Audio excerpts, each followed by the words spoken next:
Hi everybody, welcome back to Silver Bunny Stitches. I'm Jenny and this is my channel all about cross stitch, and hello to anybody new who's joining us as well. We're going to do a stitch along today, and we're going to work on this project which I dug out of the back of my cupboard. I started it not long after my son was born, and I was going to put it up on his wall, and I got almost all of it done. You can see it's a body threads kit on, I think it was count 14, so it was almost finished, and then I ran out of the dark brown here, and I couldn't get a match, so it just kind of went away and sat in a cupboard for ages. And I decided the other day that I would have a look through. I found it and thought I should really finish this off, because my son's 5 now. He has a dinosaur themed room, and he was very excited when I showed it to him. It is a little bit stained. I'm not quite sure what that is, but hopefully it'll wash out. Yeah, so we're going to be stitching on this today. I've just discovered this last week a new way to kind of start stitching as well. I'm sure I'm just totally out of the loop with stuff, because most of my whole stitching life it's just been me. I didn't really know that there was a community on the internet of stitchers, so there's a lot of things that I'm looking at floss tubes now or seeing on Facebook groups and thinking, wow, I really like that, or I'd like to give it a try. So I found this way of starting which I really like, which works really well if you're using a frame. I don't want to be turning your stitching over all the time. Is you just put your needle through, back up again, catch through the loop, and then put it back down through there, and that is the stitch caught. And I'm really enjoying that way of starting because it's really easy if I'm working on my frame. So I hope you're all well, and that you've all had a good week. It's been a bit of a busy week for us. Bit frustrating. We're supposed to have our recycling collected today, so my husband put everything out the front.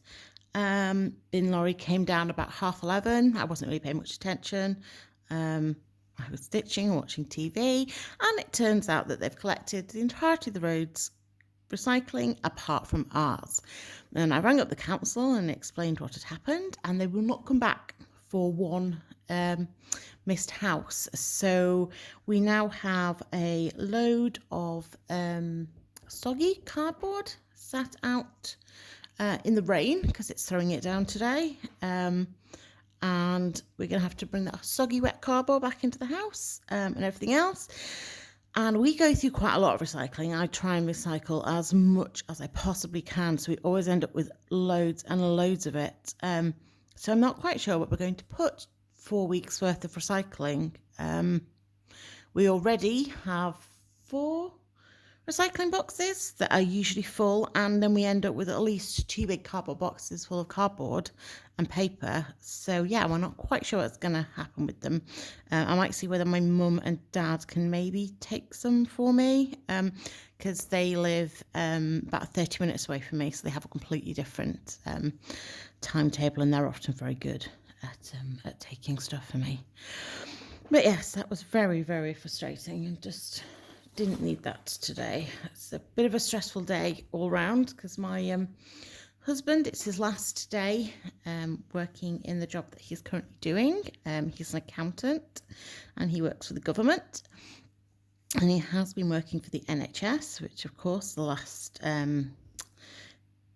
sort of 6, 7, 8 months has just been completely crazy. But yeah, he's going to move to Homes and Communities, I think, or something like that. So yeah, so it's his last day, so he's working all the hours God sends today because he's trying to get everything finished before he goes and hand it over. And yeah, because he doesn't want to have to work this weekend when he's technically left his job. So yes. Yes, so I have been out to the shops this morning.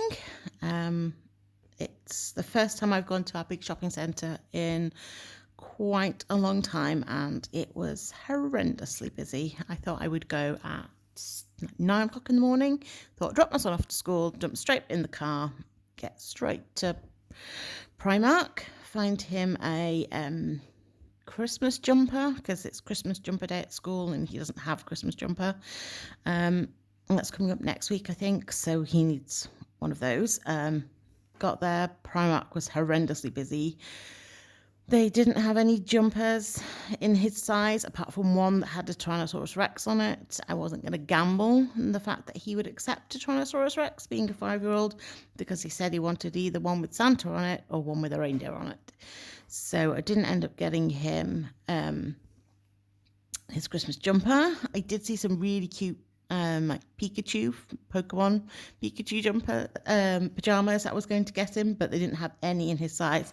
Pretty much his size was just out in the entire store. So I think all the 5-year-old mums with 5-year-olds have just gone and bought everything.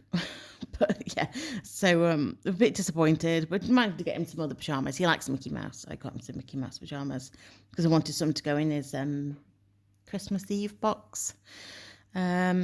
And then I went next door to Hobbycraft because my son, it's his first year in school, as I say, he's 5, so there's an awful lot of new things I'm learning. And when he was in preschool, and it was coming up to Christmas and they had the nativity, they provided all the costumes. There was nothing as parents that we needed to do apart from send our children in and turn up to watch their nativity.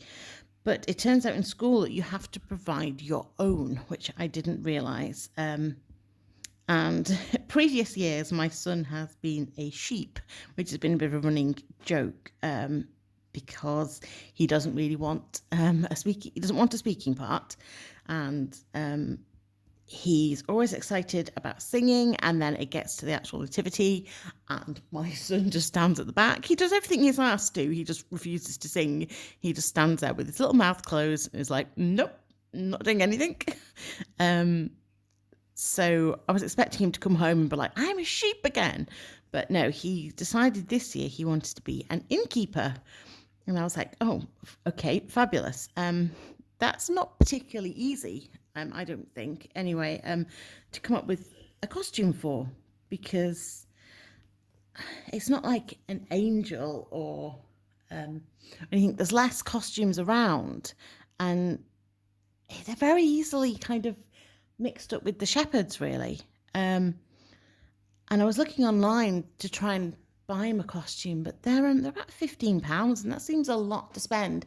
If it was like a normal year and he was going to go and do a full nativity and we were going to go and watch him, then I wouldn't mind so much about the cost. But this year they have about 5 songs that they're singing, and they each got to choose which song they'd like to sing, and the song that they chose kind of links to whatever character they're in. So if they were going to sing, oh goodness, what have I done? If they're going to sing the donkey song, they would be a donkey. If they were going to sing the star song, then they would be a star or an angel. And my son decided he wanted to sing the innkeeper song. And it's really difficult to find the costumes of them. And so I thought, oh, okay, well, maybe I can make one. And I've had a look online and I've found out that I can do a tabard quite easily, which is basically 2 pieces of material. Well, 1 long piece of material, and then you fold it in half. And then the bit where you folded it, you use a plate to cut out for the head. And basically that's it. You can hem it if you want, and they're good to go. So I went to Hobbycraft and I found a lovely member of staff whose children had done a lot of nativity, so she was quite sympathetic. And she helped me find some material, and she cut me what we think is about more than I need, anyway, more than I need to make it. I think it was a metre we went for in the end. And I got some felt to make a little, what are they called? Apron for him, a little apron.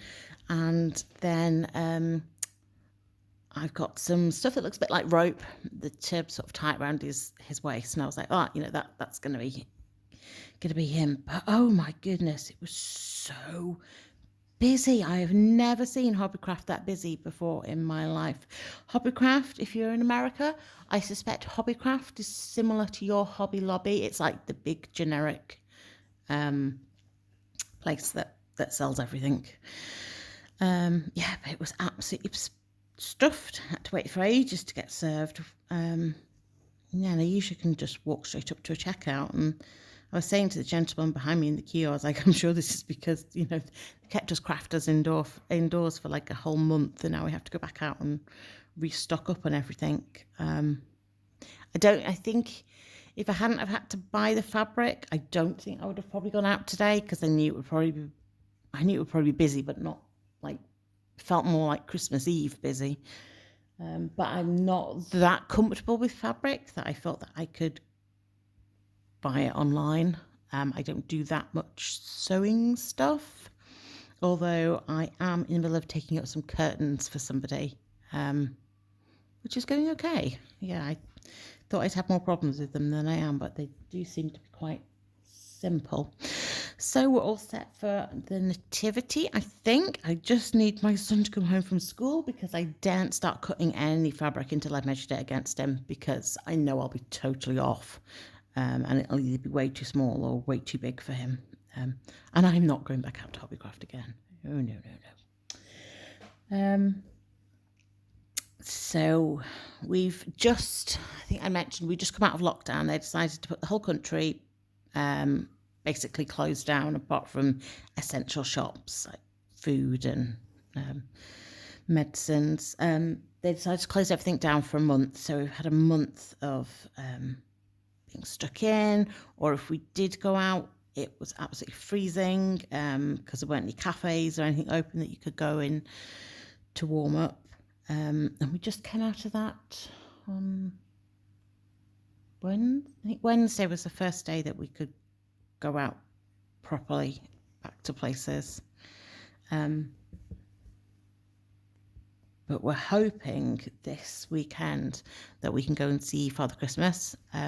We'd booked to go and see Father Christmas months ago at somewhere called Merton Farm Park, which is it's a place which is like a museum, but most of it's outdoors, but it's all set up and designed around farming and lives historically.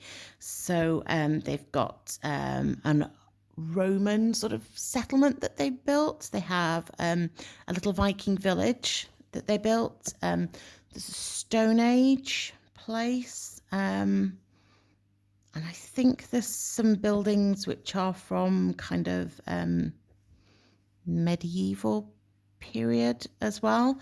And there's a little tiny railway which it's a proper sized railway, but it's a very short railway. It runs for a couple of miles. And on Sundays, you can go onto the trains and they'll take you for free down to the end of this little track and back.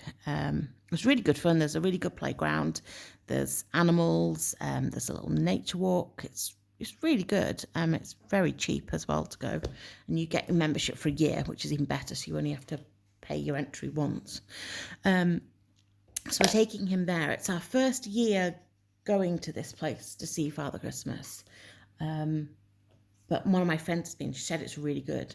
I think usually you would go onto the train and you'd go for a little train ride, and then Santa would come onto the train.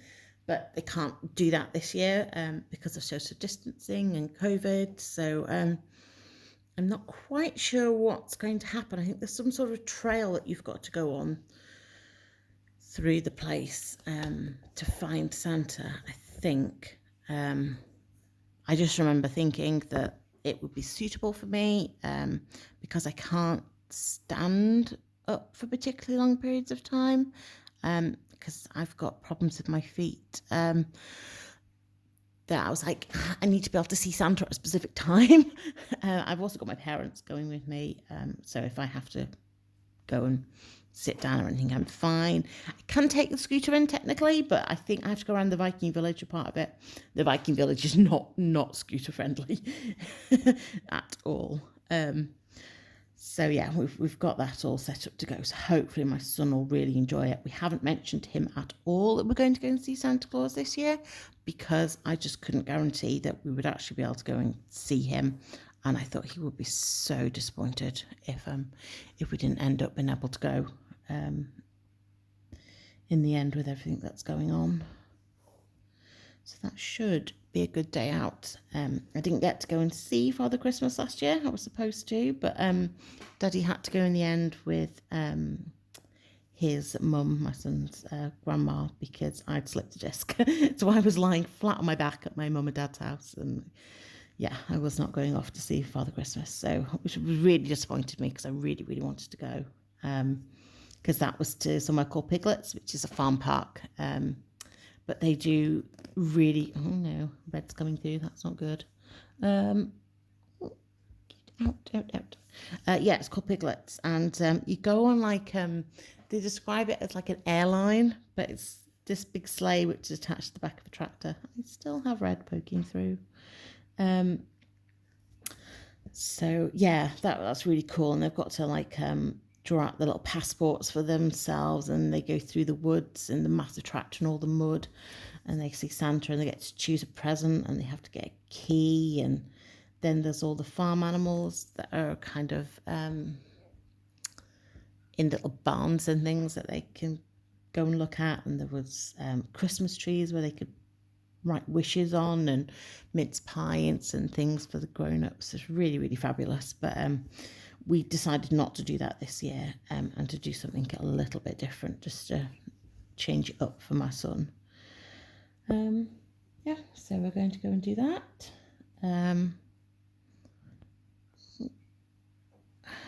Didn't do particularly well when I was frogging this earlier.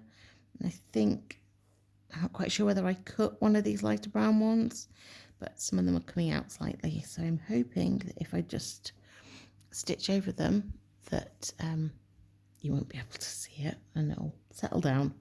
Hopefully, if not, I'll have to go back and look at it. I think I've got some of this brown left, so I think it'll be okay.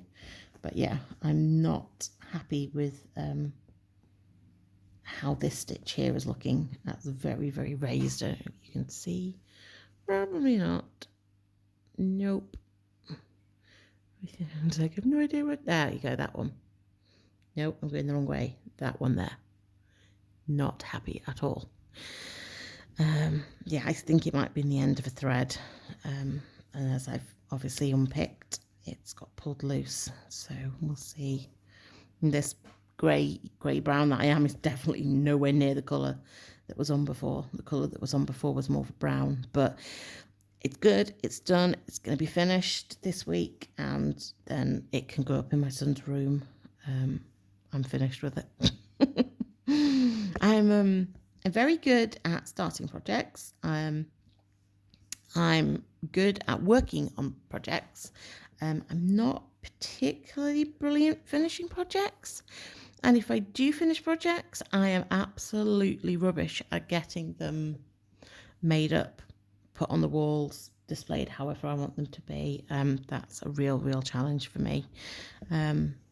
So I've got quite a few pieces which are finished, which hopefully I might show you in the next floss tube I do, which are just kind of sitting around. So I think I really need to concentrate this winter on getting at least some of them finished and ready. I've just discovered mount boarding, and that you can use that to put your pictures onto. So I've got an idea for a wolf that I finished, where I got some grey fabric today in Hobbycraft, and I'm hoping to use some mount board, which is bigger than my cross stitch, and have it framed with the grey, because it's a grey wolf. And yeah, hopefully that I frame it with grey. I don't know. I'm not very good at finishing things. So yes, that is what I've been up to recently. Not, I suppose, it doesn't feel like a massive amount when I'm talking about it, but at the time it certainly felt very busy.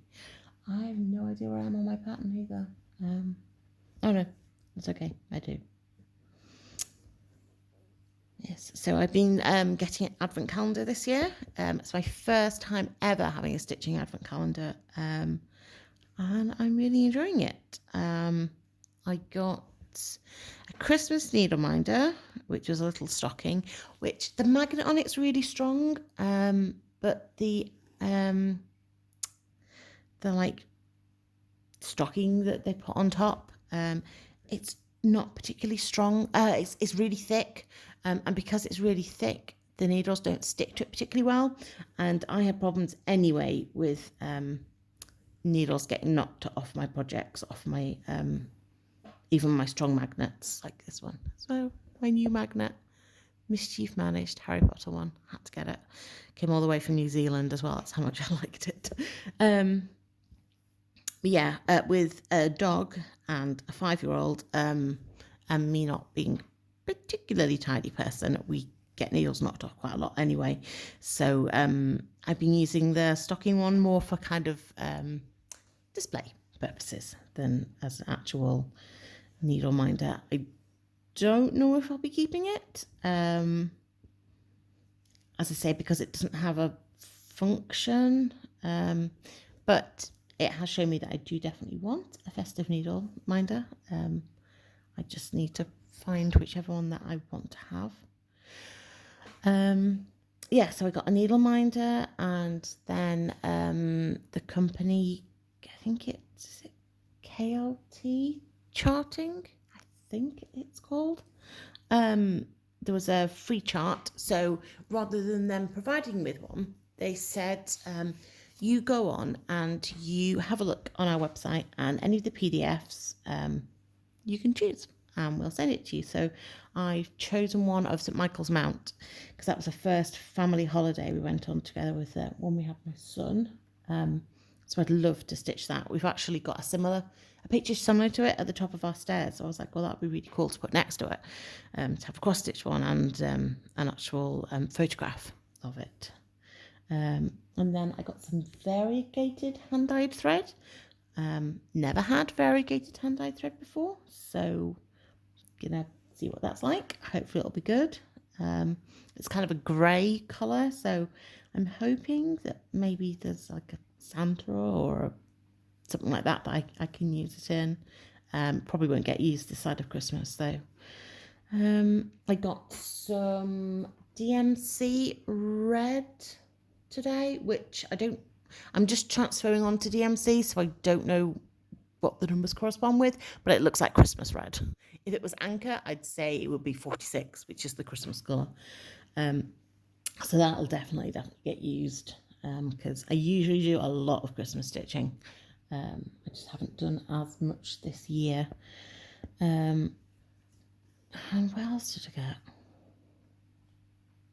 Oh no, yeah, that's 4 days, isn't it? Needle minder, the pattern, the variegated grey, called Balthazar. I like it that Floss has a name, and then the red one. So yeah, but I'm really enjoying it. Kind of having a little surprise to open every morning, although I have to battle with my son because he was like, "Mummy, can I open your advent calendar?" And I was like, this is the first day I said to him, I said, yes, you can. I said, but not every day. I said, it's Mummy's advent calendar, so Mummy wants to open it some days. You've got your own advent calendar, and this is my one.